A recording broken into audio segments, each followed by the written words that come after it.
para todos ustedes. Bienvenidos sean a esta edición de lunes otoñal en Córdoba Noticias. ¿Cómo está, Joel? ¿Qué tal, Belén? ¿Cómo va? Por supuesto, el saludo a todos ustedes. Sí, definitivamente. No solo que el color del día es gris, así tipo plomizo, esa característica propia que tiene el otoño, nos falta el amarillo, ¿no? Pero además la temperatura, ¿no? Está bastante fresco, sobre todo para aquellos que arrancaron bien tempranito.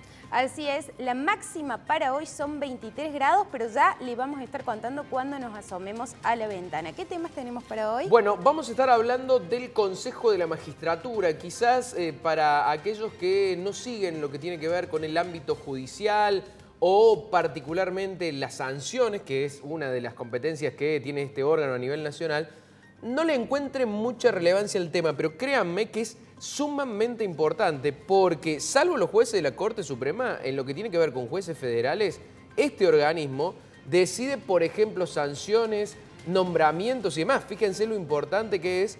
Por algo también se ha cuestionado durante mucho tiempo por parte del Gobierno Nacional el actuar de porque poder controlar el Consejo de la Magistratura es básicamente poder controlar el Poder Judicial. Y justamente tanto que hablamos de la falta de celeridad en la justicia, hay muchos concursos que no se están llevando a cabo para elegir jueces o conformar juzgados, y esto justamente provoca que la justicia no funcione bien. Vamos a estar hablando también de este operativo, gran operativo que se ha hecho por parte de la Policía de Córdoba en lo que es la División Antinarcotráfico, en importantes allanamientos en la zona oeste de la ciudad de Córdoba. Incluye Barrio San Salvador y Villa Urquiza, con detenciones, con, por supuesto, secuestro de droga, también una buena cantidad de dólares y joyas que fue en este operativo. Le vamos a estar dando más precisiones, donde algunos de estos operativos suelen ser muy pequeños, pero este particularmente, por el monto del dinero, por la cantidad de dosis, llamó particularmente la atención. También vamos a estar hablando de la polémica que sigue girando en torno a las decisiones del gobierno y que afectan fundamentalmente al sector agropecuario y obviamente a Córdoba como provincia productiva. Bueno, con toda esta presentación le propongo que nos asomemos a la ciudad de Córdoba. Ya Córdoba en otoño, podríamos poner el tema. Córdoba en otoño, me gusta. Bueno, se lo proponemos a nuestro querido sonidista Chelo Robles, que está averiado hoy por cuestiones futbolísticas. Sí. Ayer se jugó el partido más importante a nivel Argentina, digo, en cuanto a convocatoria, hinchas y demás. El River Boca, y bueno, se podrán imaginar hincha de qué es nuestro sonidista, ¿no? Sí, igual se lo imaginan cada vez que pone canciones. 19 grados de temperatura, 64% la humedad. Allí dice parcialmente nublado, coincido porque podemos ver que se están despejando de a poco las nubes. Sí, es cierto. No se ilusionen mucho con que vaya a trepar la temperatura. Todavía hay algunos que se niegan a habilitar el abrigo. Yo les digo, no jueguen con esto. Mejor a tener abrigos cerca. Porque también, dicho sea de paso, vamos a estar hablando de coronavirus, que nos da un respiro, pero la gripe, eso sí que no nos está dando respiro, y por eso se reportan una buena cantidad de casos. Hay que desempolvar entonces la colchita polar. Sí. Vamos a arrancar con esta edición de Córdoba Noticias y lo hacemos a través de los títulos del día.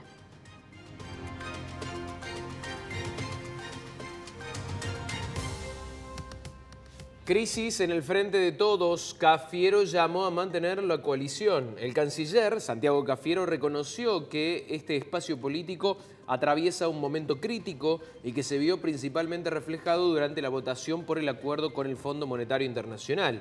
El funcionario pidió unidad para poder lograr las transformaciones necesarias en los aspectos laborales, sociales y productivos de nuestro país. Rechazo a la suba de retenciones en harina y aceite de soja.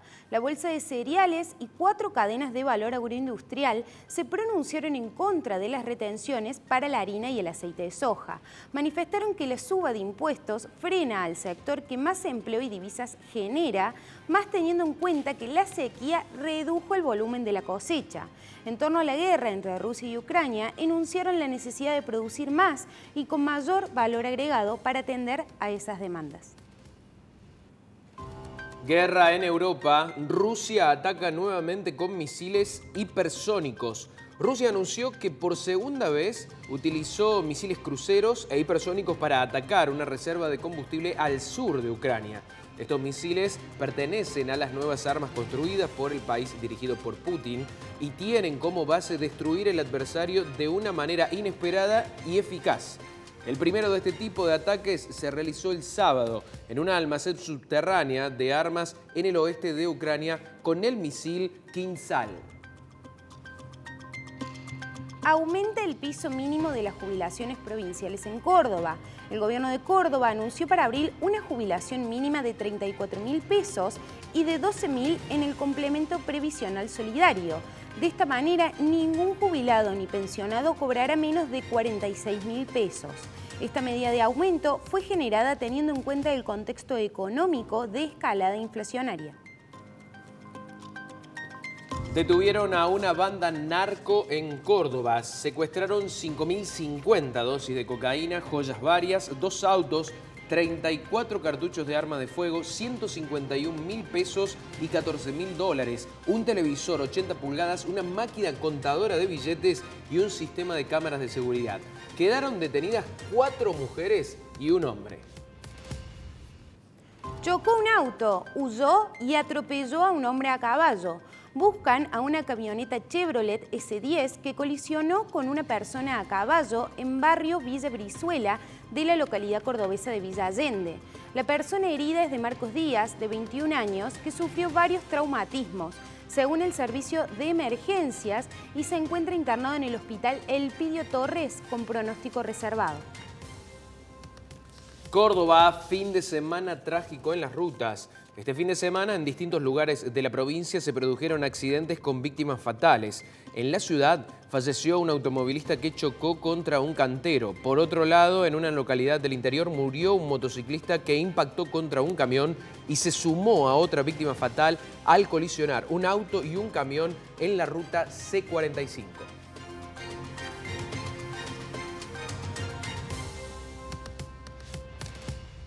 Tras la sanción el pasado jueves del acuerdo con el FMI, se pone en agenda del Senado el tratamiento de otro tema clave, como es la reforma del Consejo de la Magistratura. Recordemos que estamos al filo de que se venza este plazo que había otorgado la Corte Suprema luego de declarar inconstitucional la conformación de este organismo que data desde el 2006.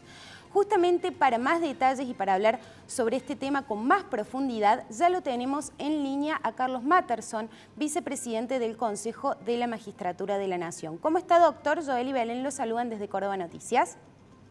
¿Qué tal? Buen día, Joel y Belén. Saludo a todos los televidentes, Canal C. Un gusto tenerlo aquí en Córdoba Noticias. Bueno, queríamos consultarle. Justamente estamos llegando ya al 15 de abril y parece que no están dadas las condiciones para que se apruebe justamente esta reforma. ¿Hay riesgo de un parate absoluto en el Consejo de la Magistratura?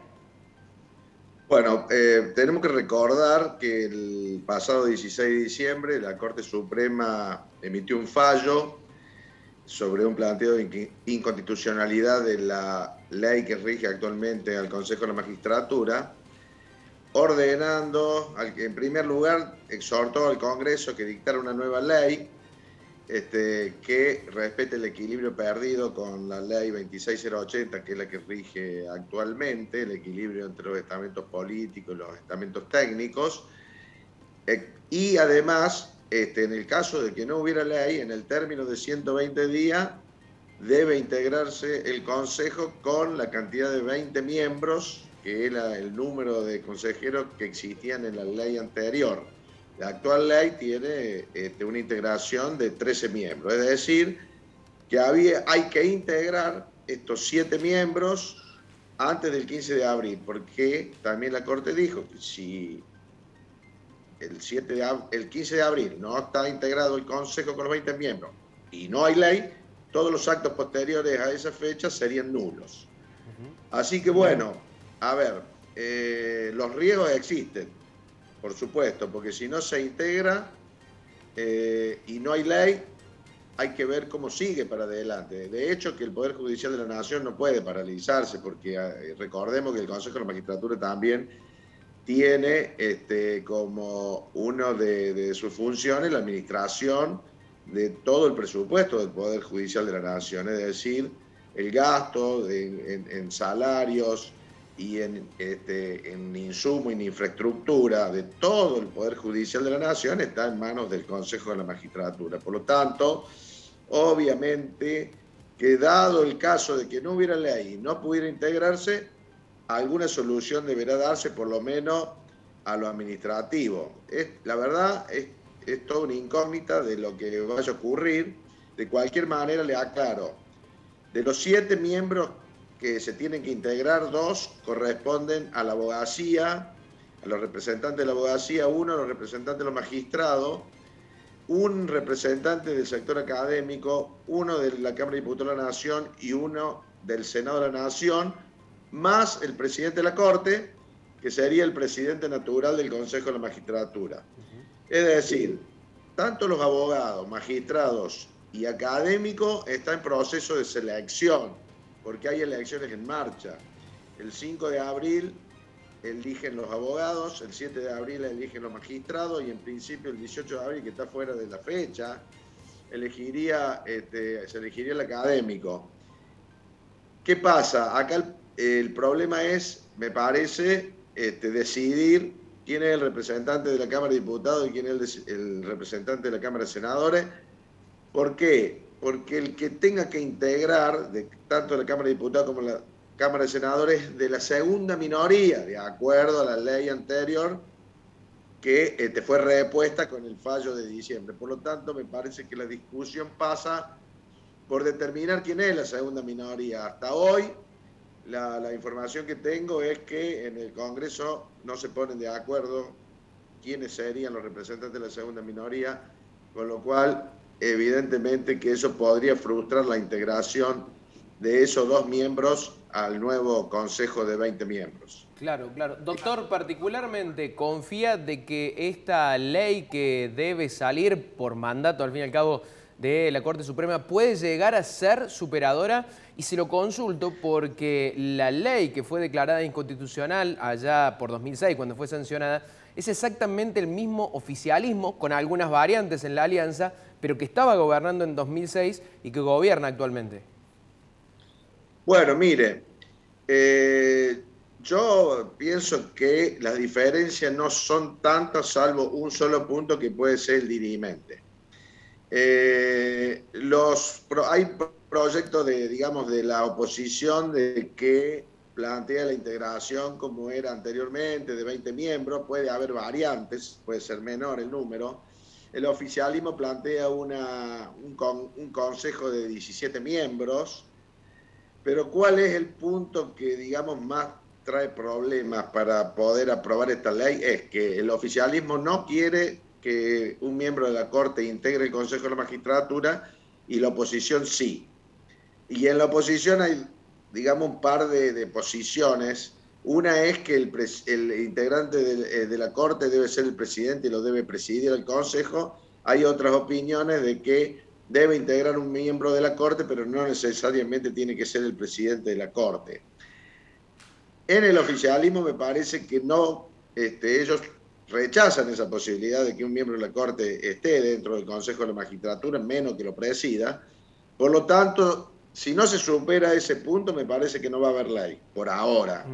Si se supera ese punto, si hay un punto de conexión entre oficialismo y oposición que se puede llegar a un acuerdo, es probable que haya ley antes del 15 de abril.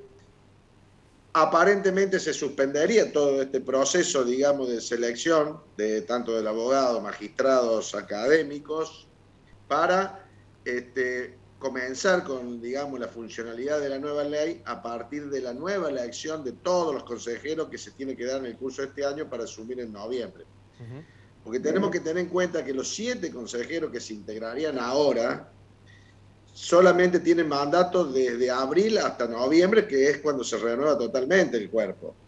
Por lo tanto, en su momento, cuando salió el fallo, todos pensamos que se iba a declarar la inconstitucionalidad de la ley actual, pero no que se iba a dar un plazo exiguo de 120 días para que se integrara, sino que se iba a dar el plazo hasta noviembre, que es cuando se renuevan todos los consejeros del Consejo de la Magistratura. Pero bueno, eso no ocurrió.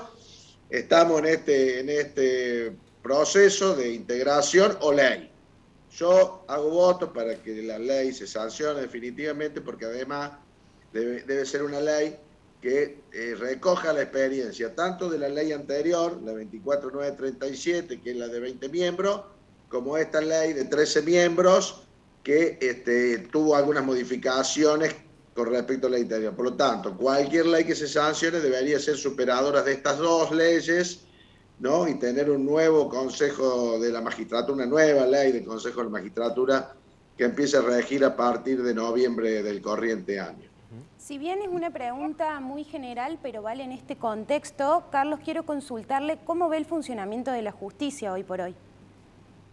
Bueno, a ver, usted sabe que este tema está en la picota, para decirlo de alguna manera. Hay una baja credibilidad, esto lo saben todos los jueces, hay una baja credibilidad en el Poder Judicial en su conjunto. Aquí ya no se hace mucha diferencia entre el Poder Judicial de la Nación y Poder Judicial desde las distintas provincias, pero específicamente el Poder Judicial Federal es el que más cuestionamientos tiene. Sobre todo, le diría, por lo que pasa en la ciudad de Buenos Aires, donde es el epicentro, donde es la caja de resonancia de lo que pasa en la justicia. ¿Por qué? Porque ahí en la ciudad de Buenos Aires es donde se tramitan los juicios penales más importantes que tienen que ver con las denuncias por corrupción en los distintos gobiernos. Como los jueces penales federales tienen a su cargo esa investigación y ahí, digamos, se centra el problema, es en la demora, en que nunca se condena a nadie, en que hay intervenciones políticas, toda esa crítica que es real, porque existe, digamos, una sospecha de que pudiera eso ocurrir, hace que se involucre todo el Poder Judicial en su conjunto. De cualquier manera, yo quiero rescatar que a medida que uno se adentra en el interior del país, la situación es distinta, el panorama es distinto. Existen jueces responsables, abocados a su tarea, independientes, imparciales, que ejercen su tarea con honorabilidad. Por lo tanto, yo no pondría tal medida, pero el cuestionamiento de la justicia está. Y la reforma a la justicia que debe darse no necesariamente tiene que ser una creación de nuevos juzgados, tiene que pasar por muchas cosas, tiene que pasar por una actualización tecnológica, tiene que pasar por efectuar un mapa judicial, primero estudiar bien un mapa judicial para saber dónde se necesitan juzgados y no crearlo de acuerdo a la conveniencia de los senadores o los diputados cuando la ley llega al Congreso. Hay que reformar los códigos de procedimientos para que sean de mayor celeridad, salir del sistema el sistema anterior escrito a ir a un sistema de mayor oralidad. Es decir, habría que hacer un paquete de medidas que tengan que ver con la reforma, llamando a los especialistas, a los que saben de este tema, para que hagan a la inversa de lo que se hizo. Primero consultemos y después escribamos la ley. No que primero escribimos la ley y después consultamos, porque entonces así nos salimos del pantano. Así que yo, en principio, es así, la justicia está cuestionada, está con baja credibilidad, deben tomarse, digamos, decisiones muy importantes y decisiones son políticas. Todas pasan por el Congreso de la Nación y en ese caso la responsabilidad es de toda la dirigencia del país sin color político. Carlos, le consulto también sobre su opinión en torno a la creación de las cárceles federales. ¿Es positiva la creación de estas cárceles en el país? O sea, usted cárceles federales existen. Usted me está preguntando si hay que construir nuevas cárceles federales. Sí, sí. Mire, la realidad me indica que sí, que hay que construir cárceles federales. Hay que distribuirlas también de tal manera que, digamos, puedan estas unidades penitenciarias nuclear a determinada población en determinados puntos del país. Hay lugares donde, por ejemplo, la provincia de Santa Fe, donde tienen más de 1000 alojados que son presos dependientes de la justicia federal y tienen que ser alojados en unidades de la provincia con convenios. Acá en Córdoba pasa lo mismo. Tenemos más de 500 detenidos que están a cargo de la justicia federal y están alojados en unidades provinciales mediante convenio. Eso trae muchas dificultades porque los reglamentos no son los mismos, no es lo mismo el reglamento penitenciario para la provincia que para la justicia nacional. Por lo tanto, creo conveniente, hubo un proyecto acá en Córdoba para que se hiciera, después se frustró. Se está construyendo en la provincia de Corrientes una cárcel federal, en Entre Ríos, una cárcel federal que nuclearía algunas provincias, no es una cárcel por provincia, es, digamos, hay que generar unidades penitenciarias federales que nucleen determinado sector del país de acuerdo a la densidad poblacional, pero es para mí absolutamente necesario que eso se haga y que los presos federales sean alojados en las unidades que corresponden a su jurisdicción. No me cabe ninguna duda, porque cuando hay una dificultad lo tienen que mandar a Buenos Aires, que son las únicas unidades penitenciarias federales que existen en el país. Muchísimas gracias, Carlos, por estos minutos con Córdoba Noticias. Bueno, muchas gracias a ustedes. Estoy a disposición para cuando lo requieran. Muchísimas gracias. Allí lo teníamos al vicepresidente del Consejo de la Magistratura de la Nación hablando en torno a todos los temas que atañen a la justicia. Sí, sin dudas.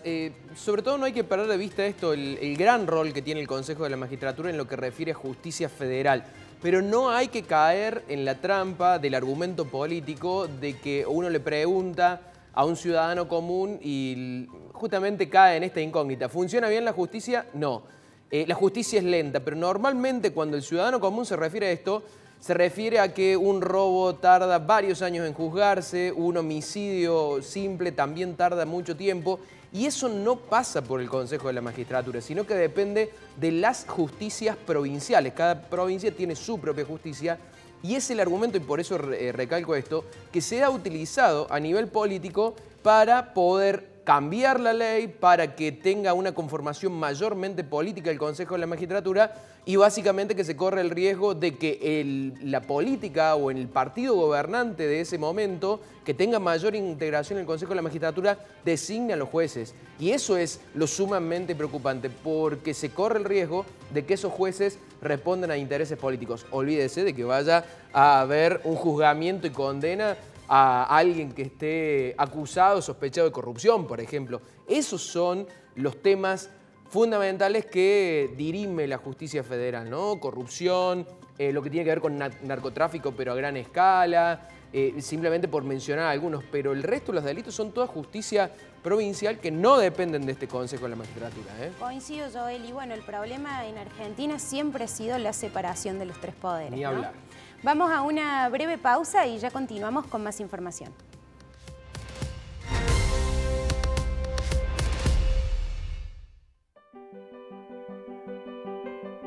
En Córdoba la H no es muda. Porque hacemos las obras que esperaron más de 60 años para concretarse. Porque hacemos programas para que más cordobeses tengan trabajo genuino. Porque hacemos que el acceso a la educación sea más igualitario. Porque hacemos junto al campo todo lo necesario para que la producción cordobesa siga creciendo. Porque hacemos que la salud sea una prioridad en cada rincón de la provincia. Porque hacemos que nuestros niños y jóvenes tengan nuevos espacios de integración. Porque hacemos el tendido de fibra óptica para que todos los cordobeses puedan acceder al Wi-Fi. Porque hacemos que el sueño de la casa propia sea una realidad. Hacemos las obras para llevar el gas y el agua a toda la provincia. Gasoductos y acueductos que son mayor calidad de vida para nuestra gente. Tal vez por eso muchos que no viven en Córdoba cuando nos visitan se preguntan ¿cómo hacen? En Córdoba la H no es muda. Habla con hechos, con obras, con medidas y acciones de gobierno. Y así, entre todos, hacemos y no paramos de hacer. Gobierno de la provincia de Córdoba. Entre todos, hacemos.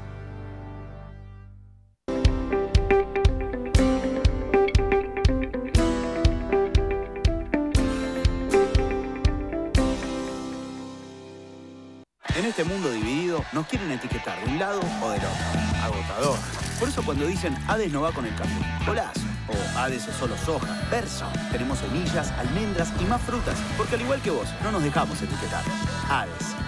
El Instituto INSES Argentina te invita a formarte como terapeuta en descodificación biológica emocional. La formación anual comienza el sábado 12 de marzo, 9 horas, de forma presencial y online. Solicita más información al 351-672-9310 o en insesargentina@gmail.com.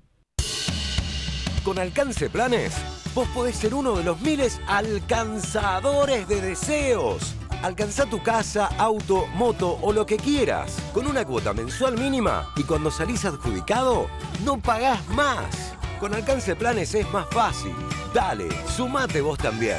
alcanceplanes.com.ar. Tu salud siempre está primero. Por eso en la Obra Social Perkins tenemos un plan para vos. Te ofrecemos la mejor cobertura médica sin coaseguro. Contamos con una trayectoria de más de 30 años. Afíliate hoy y empezá a sentirte más seguro. Más info en osperkins.com.ar o al 0351 155 57 63 76. Obra Social Perkins. Cuidando tu salud. Volvé a lo esencial. Entregate al silencio. Contempla la belleza. Disfruta los aromas. Relájate. Sentite en plenitud. Semana Santa. Reencontrate en Villa Carlos Paz.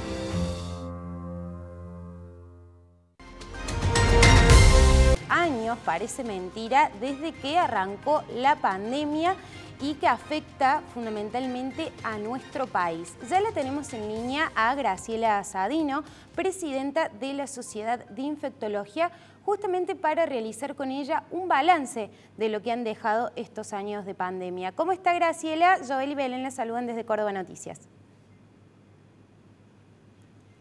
Bien, no tenemos un problema con la comunicación. Bueno, algo que se está dando en los últimos días, ¿no?, es, por ejemplo, ayer en el Lollapalooza, la cantidad de gente que había en este evento, y también se está dando en eventos deportivos en donde parece que la pandemia ha terminado. Sí. Pero en realidad se siguen reportando casos de coronavirus. Bueno, se da la terminación de facto, como suelen decir, la terminación de hecho. Es más, saben, distintas provincias, no es el caso de Córdoba, se analiza, y de hecho ya han tomado determinación, por ejemplo en las aulas ya no se utilice barbijo. Son medidas que da la sensación que son el final de la pandemia, pero bueno, hay que conocer la palabra de los especialistas. Falta un largo trecho, parece. Graciela, ¿nos escuchás ahora? Sí, ahora sí. ¿Cómo estás? Buenos días. Buenos días. Bueno, quería que nos hagas un balance en torno a estos 2 años de pandemia y cómo ves la situación hoy. Mira, la situación en este momento, acá estamos por suerte con mucha tranquilidad en cuanto a la cantidad de casos que sigue habiendo, pero en una cantidad muy inferior a la que hubo a principios de año. De todas formas, yo quiero ser prudente en lo que dijiste recién, de si es el final de la pandemia o no, porque estamos viendo aumento de casos en otras partes del mundo como Asia, Europa, entonces creo que tenemos que ser prudentes y no dejar de usar las medidas que aprendimos. Creo que eso sería una síntesis. Claro. Graciela, te pregunto particularmente si el hecho de que, por ejemplo, la gripe A que está circulando en estos momentos puede llegar a interactuar con el COVID y esto volvernos a llevar a una encerrona, por así decirlo, en cuanto a enfermedades respiratorias, aumento en la cantidad de casos de internación y demás. Mira, aumento de cantidad de casos, sin duda que sí, son virus respiratorios que se contagian por las gotitas que eliminamos al hablar, al toser, al estornudar. Entonces, esa sería una recomendación más para seguir utilizando el barbijo, ¿no?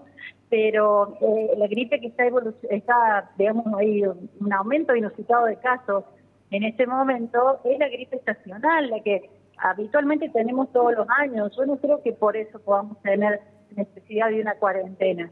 De todas formas, la cuarentena de hace 2 años tuvo, digamos, varias implicancias, a mi entender, como que era un virus nuevo, teníamos que preparar el sistema de salud para afrontar una cantidad extraordinaria de casos, y yo creo que esa cuarentena sirvió para eso. Después otro tema de discusión, la prolongación de esa cuarentena, pero que sirvió para que el sistema de salud se preparara y evitar que haya gente que no pudiera ser atendida, o eso creo que se hizo bien aquí. Pero no creo que ninguno de estos virus realmente ocasionen en este momento la necesidad de una nueva cuarentena. Graciela, ¿cómo ves el comportamiento de la sociedad hoy por hoy? ¿Aprendimos algo?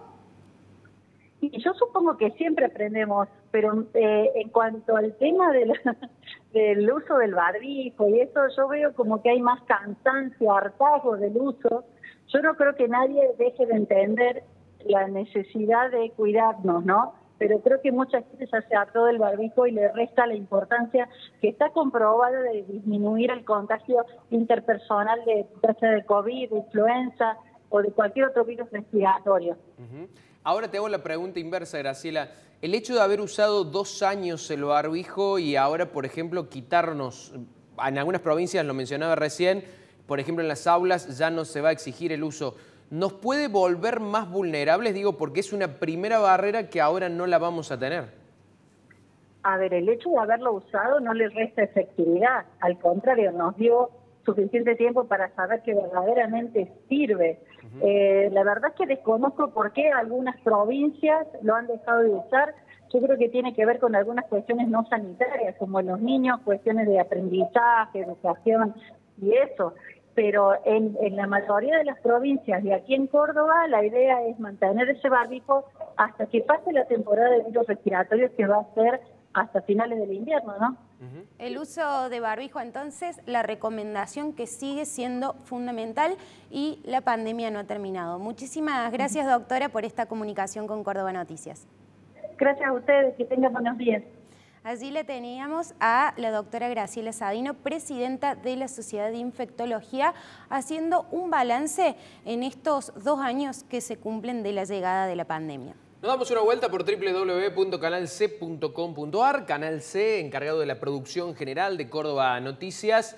Esto tenemos en portada: Nación reabrió exportaciones de aceite y harina de soja, obviamente con este salto que ya le habíamos anunciado, del 31 al 33% en los derechos de exportación, básicamente las retenciones. Y acá se da también una cuestión de cómo se presenta la noticia. Desde el gobierno dicen, no, habíamos reducido un 2% las retenciones, pues es cierto, estaban en el 33, la bajaron al 31 y ahora desactivamos esa merma, o sea, vuelve al 33 como estaba antes, pero básicamente las retenciones son del 33%, ¿sí? Se puede presentar de la forma que usted quiera la noticia. En estos momentos se reabre el mercado, 33% que se va a no tributar porque técnicamente no debe ser catalogado como un tributo, pero que son retenciones. Ya vamos a estar hablando de este tema y fundamentalmente cómo afecta a Córdoba. Vamos a una breve pausa y ya continuamos con más Córdoba Noticias.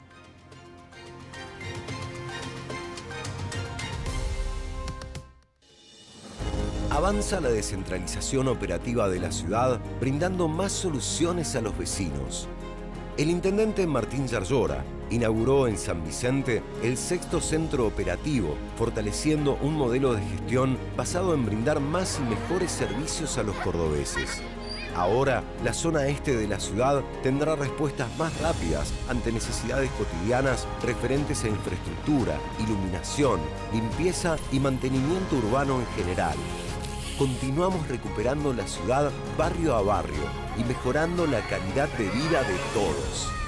Córdoba Capital, cada día mejor. Gestión Martín Yarlora. Para todos hay un plan. Sumate con tu familia. 0810-333-9701 y 03-516-3326-64. Planes de salud del Hospital Italiano. Te cuidamos siempre. Su propiedad protegida las 24 horas. Monitora Seguridad Inteligente. Cumplimos 25 años brindando seguridad. Te asesoramos e instalamos el mejor sistema de alarma. 0810-888-6664. cientos de casas nos llevó a hacerlas cada vez mejores, más eficientes y confortables. Conoc, más de 500 experiencias para construir la tuya. Conoc, constructora desarrollista. Este verano, asegúrate el mejor descanso. Con Caruso Seguros, tu familia está respaldada. Elegí dentro de nuestra amplia línea para proteger tu futuro. Ingresá a carusoseguros.com.ar. Caruso Seguros, tu segura compañía.